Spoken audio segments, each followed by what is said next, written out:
Life is so busy. If you blink, you can miss something amazing. It's important to take a moment and enjoy what we have and the people around us.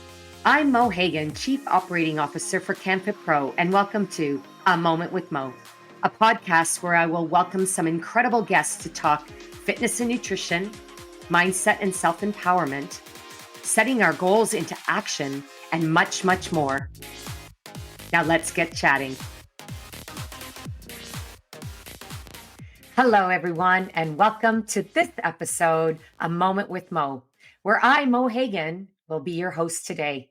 And along with my guests, we will dive deep into conversations around health, wellness, personal and professional development. Prepare to be captivated because every episode with my guest always brings meaningful and uplifting conversations as their contribution with their lived experiences and their strategies for how you can live a purposeful and meaningful life always come to the forefront of our conversation. My mission to inspire positive global change is really at the heart of all the work that I do, and it really helps bring the meaning to my work every single day. It has actually been a lifelong pursuit to not only find my why, which is your purpose that drives your contributions to the world every day that you wake up and go to work, but it also is what motivates me to help others find their why, that deep, meaningful purpose that really is like your mojo, that in every day, especially on those not so magnificent days where we could lose our way, when we know our why, the way appears. I always say that when you know why, the path appears or the way appears. And there is no one that I know any better that believes this to be true than my guest today, Lisa Greenbaum. Hi, friend. Hi, Mo. It's so good to have you here today. I love these podcasts because truly, selfishly, I get to reach out, invite my friends to have these really casual but meaningful conversations that we don't always get to have in the busyness of our day and our work. So thank you for being here. My pleasure. We're going to have a great conversation before we kickstart this with questions that I'm looking forward to hearing and learning from Lisa. I want to start off by introducing Lisa for those who haven't had the honor of meeting Lisa, working with Lisa, and just knowing Lisa.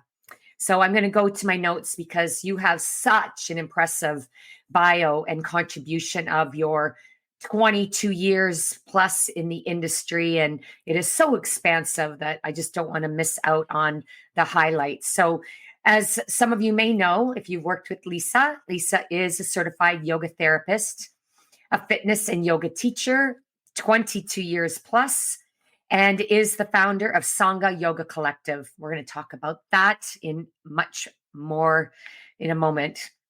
The Sangha Yoga Collective is a trauma-informed yoga education school with a philosophy-first focus.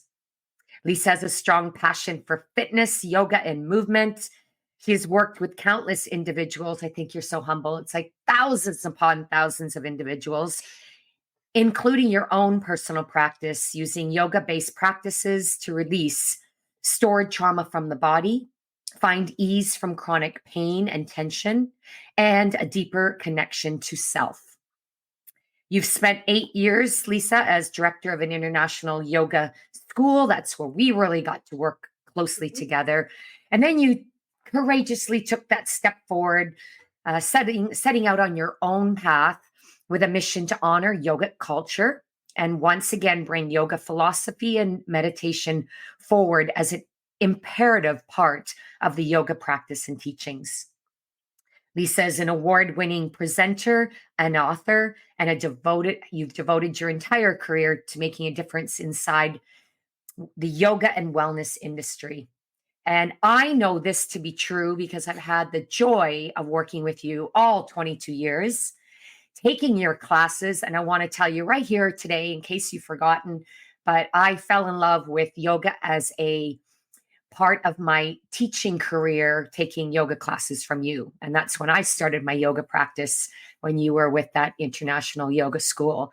And I've been teaching yoga regularly since, and I'm forever grateful. That All makes me right. very happy. I know. I thought I'd start by sharing that because we often forget until we're in that moment in front of our members and our classes and our community. And often, you're working to share your experiences. And I know it to be true with you because you've got such a humble teaching approach that people always want to talk with you and share their experiences before or after. But I wanted you to know that because often we forget in the busyness of our career and our work that we do create this incredible impact and we help people find, how to align their actions with their deepest aspirations for becoming the person that they dream of becoming and shaping through a career or a practice. And so it's always important to tell your teachers just what they mean to you. So I just wanted to start with that. Thank you. And I could just flip that script right back around on you for the inspiration to even step into the industry. In this professional standpoint, you have been an inspiration to so many people, but absolutely a mentor and inspiration to me too, Mo. So thank you for being the driving force that you are. And I will take that with much honor and grace that it's important to, really soak that in. Because, I tell you, every time I have these episodes, these podcast episodes, I also have episodes, but these podcast episodes, it does bring me back to my why and my purpose. And I really feel that now that I've discovered my why, and that happened about a decade ago, although I've been in the industry loving what I do for 40 years, really, I uncovered my understanding of my why to the point where I could share it as part of my story and do that not from a place of boasting, but from a place of sharing so that I could help others find that confidence and courage to uncover their own why so that they could share that in their daily purpose and work with their people and their community. Yeah, And I totally feel that. Absolutely. I mean, otherwise, I don't know if we'd still be doing what we do. It's hard work. So if we didn't find the joy in it, would we be still doing it? Work. Yeah. I'm laughing because I'm in startup mode again, but yeah, I agree too. I always knew inside of me that moving was really, really important. I never thought about sharing movement with others until I was kind of asked by my mentor at the time, Shelley Taylor, who I know you know well, to come and teach. And I thought she was absolutely crazy. But that really just started, it opened the floodgates truly. And loved every moment of my career and all of these great opportunities that came in front of me. But I agree. It was only probably about 5 years ago now that I really was able to connect with the purpose beyond just, I love to share movement. And now it is the driving force because, it's not just, building out a yoga education and sharing yoga education on this level beyond just what we can share in a 60-minute class. That it is a really important part of my being. But it was really getting to this idea of why I am compelled to share it and at what level, because this is where I shake my head, quite often, because I could just have my certification going in Toronto where I live. I have a great group of individuals that are doing trainings with me. I find so much joy in it, the connection, the community, everything I want is there. But yet there is something that is just a little uncontrollable, but truly it's my why as to wanting to bring this all across Canada, but not even stopping there. Like, my mission is global, and the amount of work it's going to take to go global versus just kind of chilling out in Toronto.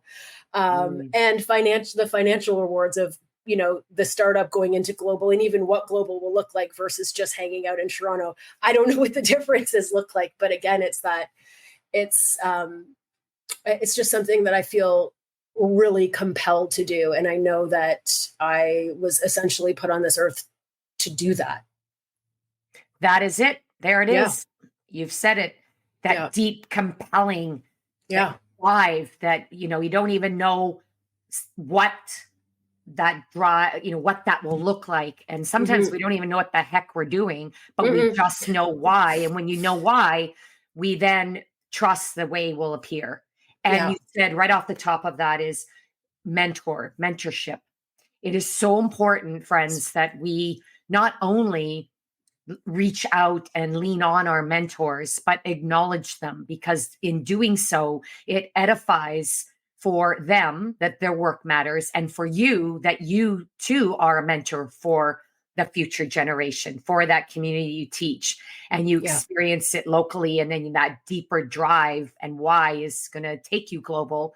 Mm-hmm. I know it, it's just a matter of the world knowing it, and they Yeah. will very soon. And this is also where conversations like this one perhaps will reach that one person that will open the door for Lisa Greenbaum and the Sangha Yoga Collective to reach them in their part of the world.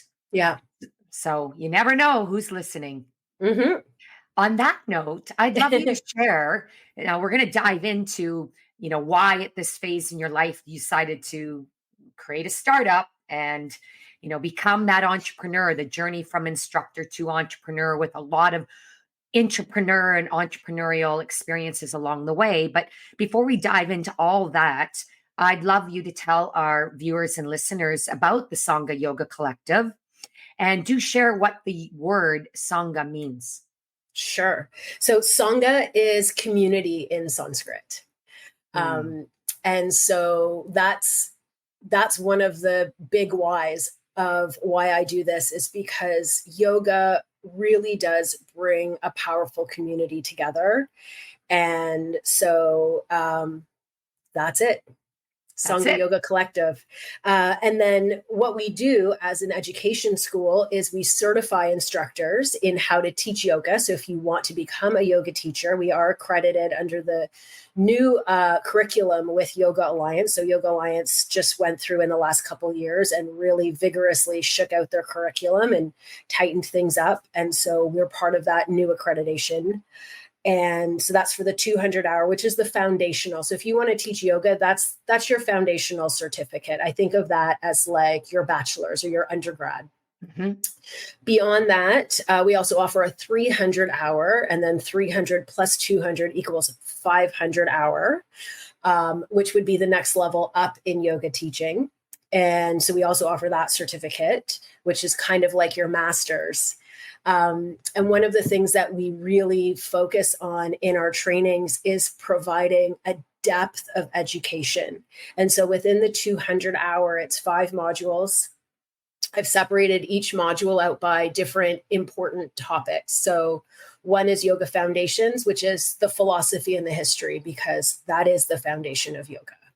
The second is yoga in practice. Well, I'm just saying them second. There's no order to these. Mm-hmm. Yoga in practice, which is the postures and your basic breathing techniques and biomechanics, how to move, how to actually teach people how to move through the postures.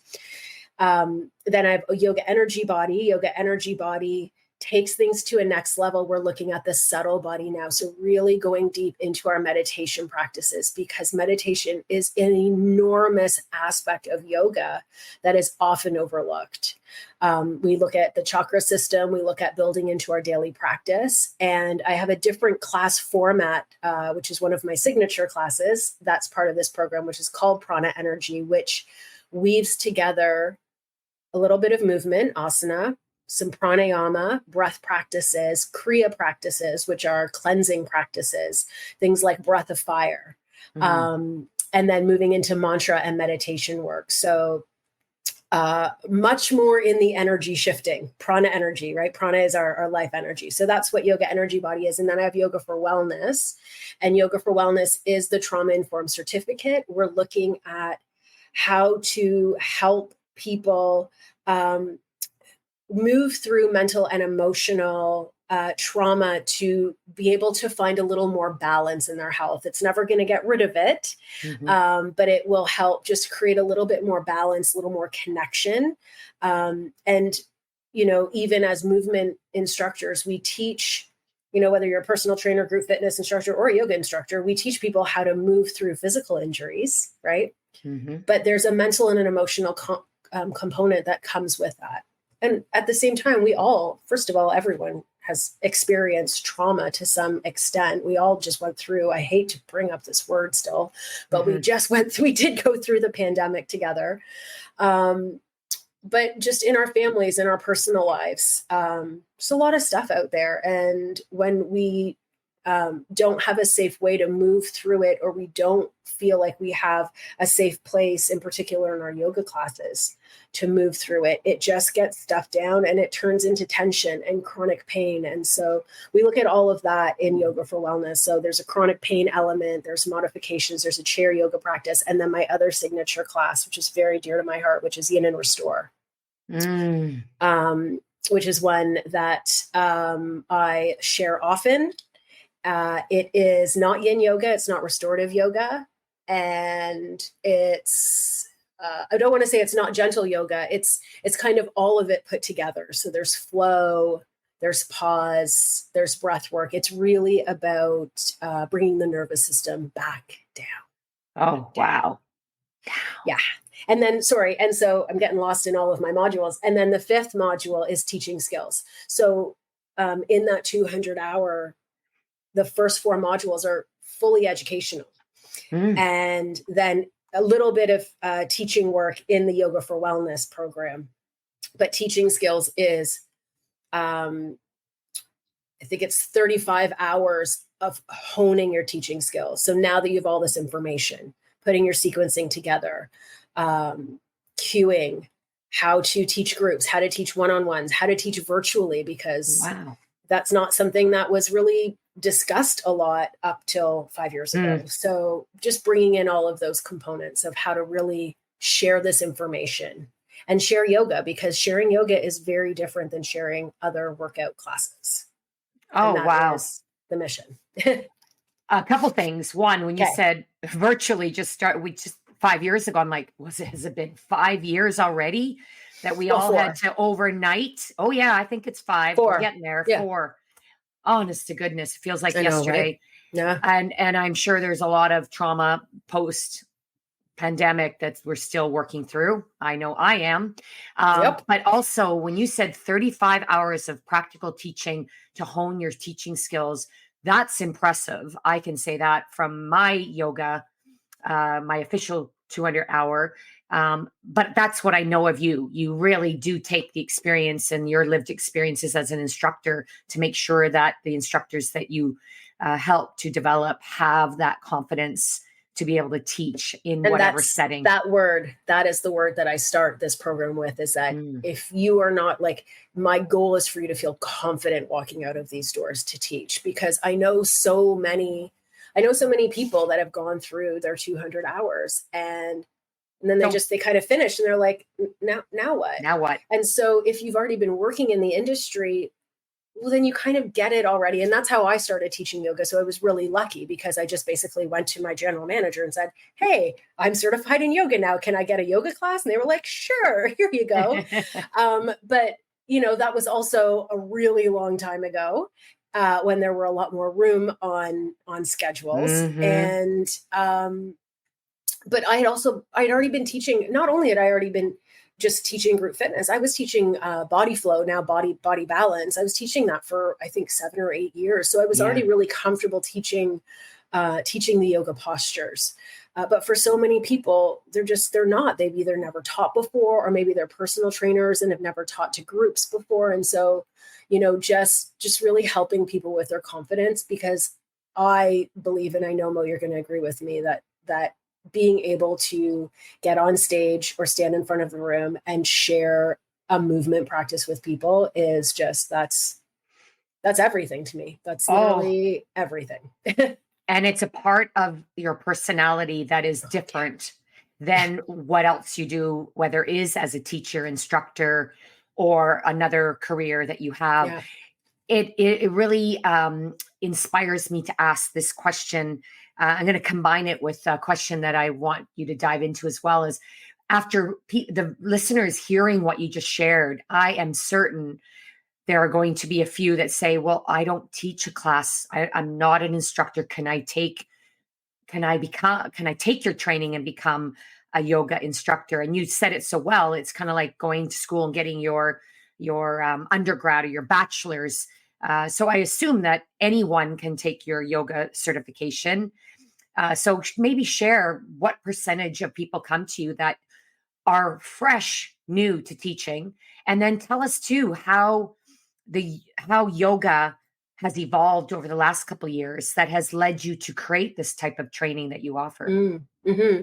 Um, when I was putting the curriculum together for my trainings, um, the people that I really had in mind were my regular students, the students that I've had for years and years who love yoga, are totally dedicated to their yoga practice, have other careers in other industries, and maybe wouldn't necessarily want to teach yoga, but definitely wanted more information. And then, so that was the baseline of where I really started to build the curriculum from.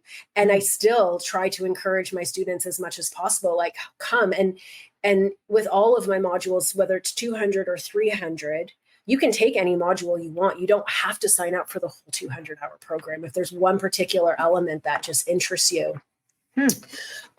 So I really put that as the forefront, because the thing, like I said, teaching yoga is different than other fitness modalities. Sure, when we get into the biomechanics of movement, that's the same. But what about the cues? What about all of there's a lot of subtlety in yoga of how we instruct that is quite different.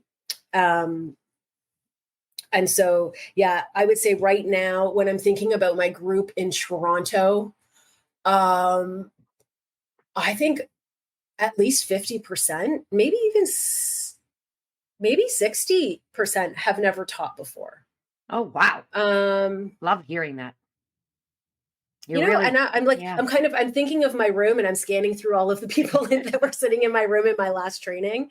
It might even be higher than that. Wow. The only thing that I request is that you have some sort of practice, that you've done a class before. So please just don't come in going, I heard yoga is good for me and I'd like to learn how to teach it. I'm like, well, no, go practice it a little bit first. And it doesn't even matter. And I have virtual classes people can join. Go to your local rec complex, go on YouTube, just take some time to actually go through some yoga postures first to make sure you like it. That's my only prerequisite. But yeah, it's set up for anybody to come in. That's great. I love the flexibility you offer in how you help people get to their full 200-hour so they can really walk the path in their practice and how they want to become that instructor based on. Well, and then that's my job, is to inspire them to become the teacher in the end. And guess what? It works almost every single time. No doubt. Yeah. That's how good she is, everyone. Talk about how yoga has changed, perhaps also, and why it's not a trend. And this will tap into your philosophy, I'm sure. Yes, I'd very much like to talk about this. You might actually have to butt in, because I might not stop talking about this. So yoga is 6,000 years old. It originated in India in the foothills of the Himalayas, long before there were Lululemon yoga pants and B-mat yoga mats, or whatever brand yoga mat that is beautiful right now. Yoga is a philosophy, and it evolved through philosophical texts and discussions into a practice to get us into what we call the state of yoga. So yoga is not something we do, and that is a major misconception. So, 6,000 years ago was long before either of us were on this planet. And it has continued to evolve. And I would say, it was not probably, it was around the 50s and 60s that it started to get a little more popular over here in North America anyways, when Satchidananda showed up at Woodstock and Yogi Bhajan set up down in California. Yogi Bhajan brought Kundalini. There's a whole thing with that's a whole other podcast episode. But some of these Indian masters came and brought yoga, and a lot of people that were part of like the hippie movement, free love movement, were drawn to this way of thinking. It was very different. And so the practices started. And then, but kind of, stayed dormant for a little while. And some people that did start practicing then are still practicing and teaching these days. But it was really when fitness started to become much more popularized, in particular group fitness, that things started to really come forward. And actually, one of my first, I guess, glimpses into yoga, you're going to love this. Kathy Smart did a video with Rod Stryker. It was a VHS video that I don't even know where I got it, but I loved it and I would watch it all the time. And I do remember when Kathy Smart, that was her name, right? Isn't it Kathy Smart? Blonde hair? No. Kathy Smith. Kathy Smith. Blonde hair. She was a keynote speaker at CamFit Pro many years ago. And I was like, yep. Now I have to Google it. I'm sure it's got, I know. She's the famous, I learned fitness from her on VHSs. Yeah. We're not aging ourselves at all here. No, not at all. But anyways, she was really a fitness icon. And then that really propelled yoga coming into the fitness world. And, it was wonderful that yoga became so popularized because it turned a lot of heads. I would not have come into yoga if I didn't learn about yoga as a movement modality first. I probably wouldn't have noticed it because I grew up a dancer. Movement is a huge, important part of my life. And so through the 90s, through the early 2000s, until about 16, 17-ish, yoga's very athletic, and it still is very athletic, but also really started to take on a very westernized mentality, which is do better, get better, be stronger, twist yourself into this pose, twist yourself into that pose. And the further we moved into that space in yoga, the further away we actually got from what yoga was. A friend of mine sent me a funny clip of a comedian, an Indian woman comedian, that was saying, I see all these women walking to yoga and they're rushing to yoga with their yoga mats on. Do they not know that this isn't what yoga is? And that's part of it. Oh, yeah. But the other piece that I have definitely seen, and it's twofold. I'm going to talk about it from a professional standpoint first, and then I'll drop into what I've seen with my students. But from a professional standpoint, and the other teachers I follow and the other educators that I follow, is that yoga very, very much became a white woman thing, a skinny white woman thing, a skinny young white woman thing. And what happened in that shift is that it did become trendy. Studios became trendy. Yoga clothes became trendy. Yoga props became trendy. It also became very expensive.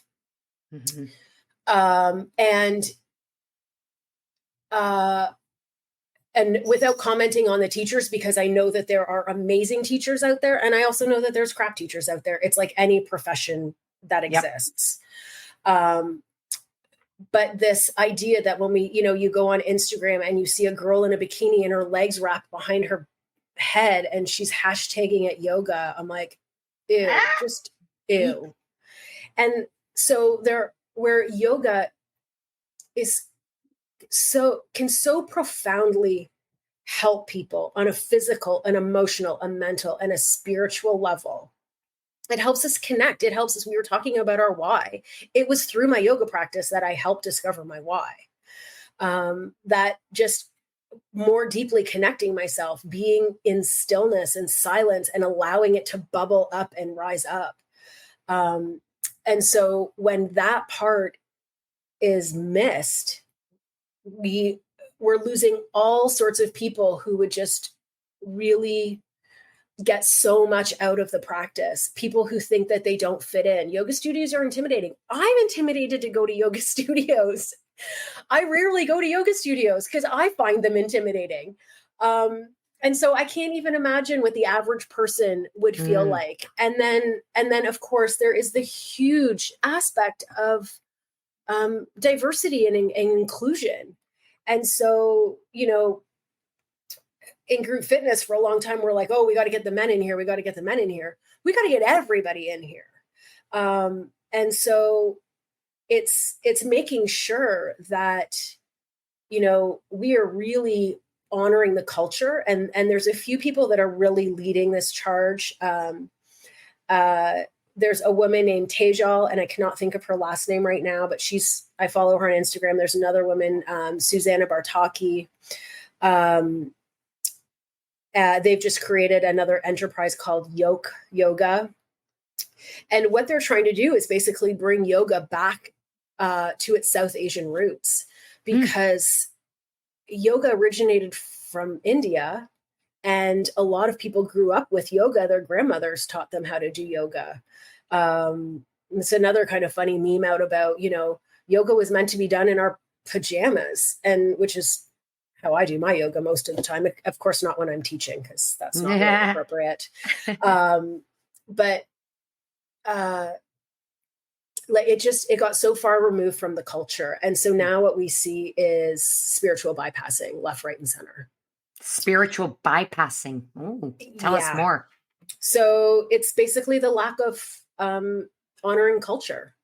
It's basically going through a 1-hour yoga class, whether you're a teacher or a student, and, being fully present and breathing. And then when you go to put your stuff away, you're elbowing someone or giving someone shit because they went in front of you, or, tearing out of the parking lot or honking at somebody.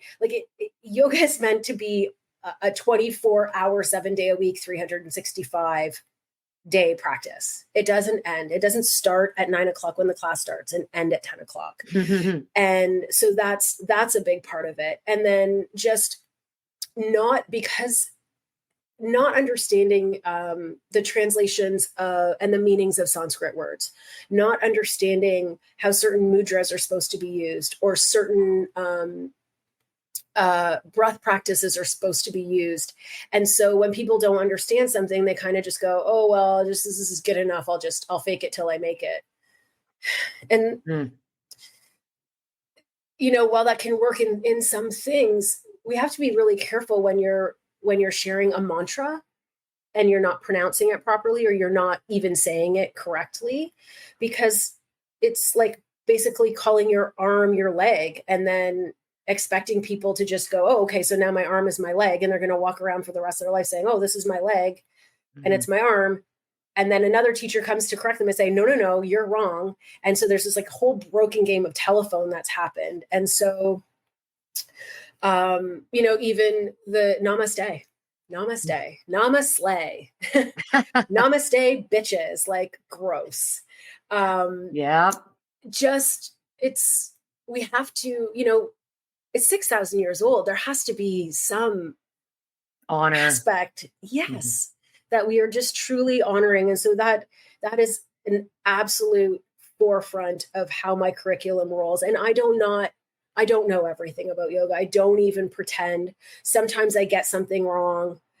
If it's ever pointed out to me, I will absolutely correct it. I will own it. I've been very careful about how I have chosen the curriculum, the resources that I'm using, and also, recognizing I am a white woman, though not so young.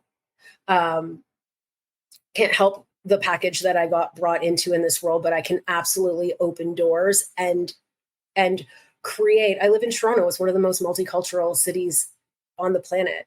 So everything should look the way my city should look, whether it's in my classes or my teachers or who's working for me or who I surround myself with. And so that's another important mission that I'm on as well, is to really not just, I've seen so many yoga schools because, we've all seen this huge DEI movement come through, and especially in our industry, because this is the industry that we're in. And so I see, scholarships awarded to BIPOC students. I'm like, okay, well, that's awesome. But it's not always a financial thing. And second, it's not just that we need more teachers. We need more presenters. We need more master trainers. We need more people at the top, just like we were talking about with mentorship, right, Mo? So you've always been a natural mentor for me. Your career was already set when I started to start teaching, and I just watched you and went, wow, I would be like that. And so, for our teachers that are coming up, for the teenagers, for the 10-year-old girls that are sitting there looking through Instagram, and yoga's popping up and they're like, oh yeah, yoga's not for me. Yoga's not for me. Like it's not. Well, we want it to be. Us. You're right. And it is a philosophy, as you said, and you don't need to be a teacher to practice that philosophy. It's a life philosophy, right? Like you said. And I have to share that, I teach yoga on Saturdays. I practice it as often as I can throughout the week. I do go to a yoga studio. I can relate to what you said earlier about intimidation. But, I love the fact that when I go to a yoga studio, I feel intimidated because it humbles me to realize that that's not how I want my students or those who walk into the studio to feel coming into my class. So I really remind myself every week how I need to show up and the philosophy that I share so that it'll be more inclusive to all bodies and all abilities. And I'm also every Saturday, because I teach Saturdays, I, start on Wednesdays when I'm in the gym talking about my class on Saturdays to sort of share the philosophy so people realize that it's open to all. Because as you also said, Lisa, it's understanding the meaning of the practice and the language that you use so that you can, respect the practice, but also respect the person. It's not just like, namaste, let's all breathe and be, calm, cool, and strong in our daily life, and then go off and, get in your car and piss somebody off when you're in a hurry to get somewhere. I always come back to being the best version of myself every Saturday at 12 noon. That sort of resets my Mo philosophy for the week. And I'm so grateful for yoga for that, whether it's a student or being a teacher. So I love it that you talked so much about the importance of it being a philosophy, not just a trendy practice or wearing the clothes or knowing the moves, but understanding the why and how knowing why can change you as a human person contributing in the world today. Yeah. Yeah. The other thing too, I'm thinking about is that I remember, probably about 10 or 15 years ago, there was this sort of snobby, like look down your nose at a yoga teacher who didn't teach at a yoga studio if you taught at a fitness center or a recreation center. And it was almost like that yoga wasn't the same yoga, or it wasn't good enough. And I freaking promise you, I teach a very well-rounded, grounded, and authentic yoga class in my classes in the health club that I teach at, which is Good Life Fitness. And just to plug my classes here in Toronto, why not? And I will continue to teach in fitness centers because I know when I teach at a fitness center, I get a chance to reach a way larger audience. And I do. And the people that come to my class, I love them. They just bring light to my life every week. I absolutely agree. I feel like I'm with my people and the people that I really want to create or give permission for them to take those steps to move themselves forward. That's part of my inspiring global change, but it starts right here in my home, in my city of London, in my fitness club, Good Life Fitness, and then out into the world. And that's what I love about yoga as well, is it's everywhere in the world. And it is a joy to experience. It's a joy to be part of the teaching philosophy of yoga. And, we need more yoga instructors. So for those listening, We I'm do. gonna I'm gonna pivot for a second because I want to talk about a really important um, area right now. You've embarked on this new journey, a startup company, daringly at this time in your career and life. And I hear a lot about work-life balance, especially in the summertime. And as I was preparing to write my summertime blog, it talks about finding more balance to work less and, be at the beach more or whatever you find joy and relaxation. So I want to ask you that question, but let's make it twofold. Tell us Okay. about, because I know there's people that are going to go, I think I might just want to embark on this. So let us know, where are you offering your next yoga foundational training and or Okay. next training experience? Hmm. And then tell us why you chose to step into the startup and how you find still the balance, or however you define it, Lisa, to take Okay. time out of your entrepreneurial work to take time for self-care, Hmm. self-reflection, and just enjoying this beautiful time of year. Okay. So, first of all, we have trainings coming up this fall in Toronto and in Vancouver in September, and in Ottawa in November. Our Mm, trainings have also all moved into a hybrid format. So, there's definitely in-person time in every training module, but we've also opened up some more spaces just to meet virtually, just to help with accessibility. okay. So that will be this fall. And we have a whole training list. We actually have our trainings planned out for the next 12 months right now on our website, which is sangayogacollective.com. And you can just go right under the spot that says, oh gosh, now I can't remember what my website says, but something about, it's a training schedule anyways. Mhm. Um, but yeah, it's somewhere in that spot. But that's where you can find that information. What was the next one? Why About did I why did decide you to start a decide? business? I ask myself that every day, Mo. That's You good know that you what? do. That's good that you do, because it helps you go to keep tuning in to what is your why, right? Yeah, I think the truth is that I had to, and I don't mean like I physically had to or I financially had to. Something deep in my gut said, you have to do this. Um, and so it was interesting because I think you probably remember that in 2019, 2020, I was actually developing a retreat business. Mhm. And that was where I thought I was going to go with my next layer of my career, and started the business, was all set to launch in spring of 2020, dot, dot, dot. And so when I couldn't work, like so many other people couldn't work in this industry for quite a while, doing some virtual teaching, certainly, I started thinking about putting some education stuff together and just sharing some larger programs. And at the time, they were just like 4 hour, just programs on different elements of yoga, trauma informed yoga. And the first day that I woke up to actually lead one of these workshops, which was the first time I'd done it in, I think, 4 years, it was the happiest that I had actually been in. I couldn't even tell you how long. And so that was the seed that planted. And then from there, it was actually in a meditation that it came up that this is what I had to do. And I remember telling my husband, and he was like, yeah. I'm like, what do you mean, yeah? He's like, I've been telling you this forever. And I'm like, you what? Okay. Mm. So obviously I was just ignoring him or not clued into that. I had to come up to it. I had to come to it on my own. Yeah. But I think, that combined with, the mission that I've been rambling on and on about since we started talking, between those two things, I had to. Oh That's man, it. love it.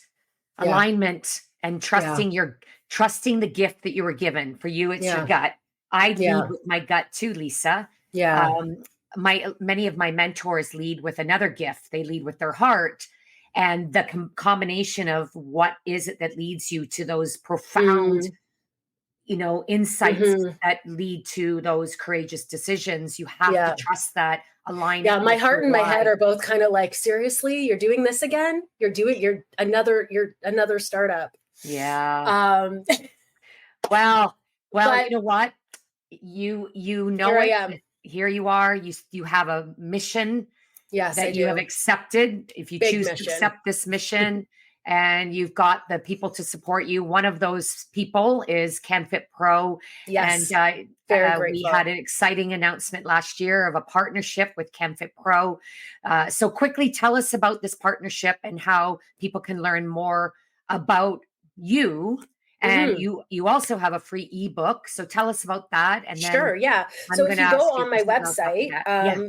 there'll be a pop-up that asks you to join the mailing list so we can share all the information. And Okay. once you do that, you'll get access to the free ebook I wrote, which is Gratitude Stories, which has some insights into different elements of gratitude, where we find gratitude in different parts of our life, some journal questions, a Okay. nice Wow. a nice thing to be pondering over during those summer months. Yes. Um, and then the partnership with CanFit Pro, obviously in Canada, a really incredibly important partnership to have. So we provide continuing education credits for every single one of our trainings. And we also provide CanFit Pro members a 10% off individual training. So any individual training you can get 10% off, and that code CFP Yoga 10, but it's on the website, so you don't have to write that down. And then if you want to actually do your whole 200-hour, we offer an additional 5%. So CanFit Pro Oh, members get 15% off of their wow. 200-hour. Yeah. So Wow. if you know that that's what you want to do, you just can go on the website, go under registration. There's a deposit, so $450 deposit. And then there's a note section, and you just put in, I'm a CanFit Pro member, and we will contact you. And in the 200-hour, there's a payment plan. And so we'll set you up on the payment plan, set you up with a discount through that payment plan. And then you let us know what trainings that you want to go to. So you don't have to do the next 5 trainings in a row. You can pick and choose. You can even jump cities if you want. So we try and make it nice and easy for people. Oh, that's wonderful. And of Yeah. course, if you are a CanFit Pro member, or if you want to become a CanFit Pro member, you can actually become a member for free. If you want to become a Oh, professional member of CanFit Pro, there is a membership that you pay for. It's part of becoming certified. But you can right. also go to canfitpro.com, and you can find connection to the Sangha Yoga Collective there as well. Because Mm-hmm. as a partner, you're listed on that website. And you mentioned there's lots of ways you can get a hold of Lisa. You're on Instagram with at sangha.yoga.collective. Also Yes, at please Lisa like us. We need Greenbaum. more followers. Follow the Sangha Yoga Collective. Please. And also, and I'm always learning. So I take full opportunity to learn every moment that I have, because it fuels me. You say that you loved LinkedIn. Tell Mm. us why we should love LinkedIn really briefly, because I want to talk about the other thing that we both love. Okay. You know what? I love LinkedIn because you are on there networking with people who are interested in their careers. Okay. And that is the whole point. Now, for LinkedIn to really work for you, you do have to have you have to pay into one of their premier packages. Okay. But the amount of connections that I have within the industry all over the world is astounding, and I use it as a tool more so personally than I use my social media as a tool these days to connect with other people in the industry and share about yoga, or just other wonderful things that are happening at the professional level of the industry, like all the wonderful trade shows happening, like the CanFit Pro trade show All or right. conference, sorry, happening in August. Oh yeah, that thing. Wow. Oh, that thing. Well, thank you That for thing. sharing that. That is a really good business tip. Thank you, Yeah, Lisa. you're And welcome. speaking of CanFit Pro conference and trade show, it is our global event. It is the premier Canadian event for the fitness industry. Takes place this August, August 9th and 10th, and it is surrounded by a trade show, the largest in the country. A lot of exciting things happening. Tell us about the sessions that Sangha Yoga Collective will be offering with yourself and your team. And then we'll close up. Okay, I would love to. So we have a dedicated room, which I am really, really excited for. I'm going to start off the Friday morning with Prana Energy, which is the class I was already telling you about. And I'm actually closing the conference on Saturday with Yin and Restore. And my dear friend, teacher, and mentor, Tracy, is coming in to do sound healing with that class. So that will be a first of its kind. We also have Ayurveda foundations. We have back bending, heart opening practice. And the other element that I am beyond excited for is first of its kind yoga panel, which is yoga in today's world. And I think you might know all the different things I'm going to talk about because I rambled on about them many, many times within this time together. Well, but I'm really excited for it. It's a great insight. And as you said, and it's far from rambling, Lisa, the joy of the spoken word. And it is just so great to spend time with you. But that, everyone, if you are intrigued to perhaps pursue your journey with yoga, take a yoga certification, you could always come to CanFit Pro Global, experience what Lisa has been speaking about, and see what it's about for you. Meet other people like yourself and other yogis, because the power of being at an in-person event is undescribable unless you're there. Right? That's right. Yes. And I love that your trainings are hybrid because you can do some of that work in a virtual space, which is also convenient. So if one way to get some, but not all. But not all. So right. while we'd love to see you in person at CanFit Pro Global, there is an online event as well. And the features of this year, I could go on for hours, but I can't. So I'll just simply say that there are well over 150 sessions to choose from, presenters and experts from all over the world. And this year, it is a 2-day event featuring 3 keynote addresses. And so we're bringing you even more impact at the event in Toronto. And those keynotes will be live streamed to our online delegation. Friends, you can go to canfitpro.com/events 2024/global. That will get you right to the event page where you can then register, take a look at the curriculum, register for the event. And the official event app is now available on at your favorite app store or Google Play Store under CanFit Pro Global. And you can see, and you can even select your sessions once you're registered. I do want to close off by letting you all know that we're here today to, share this inspiring conversation to inspire you to soar to success, soar to the next level of your personal and professional development. And in doing so, it's by leaning in, listening in, and then, of course, stepping out of your personal into a global space. So we hope you can join us. Meet Lisa where she's at, meet me wherever I'm at. We're both going to be here together at CanFit Pro Global in August. I do want to bring Lisa back to close today because, again, I love learning from this human.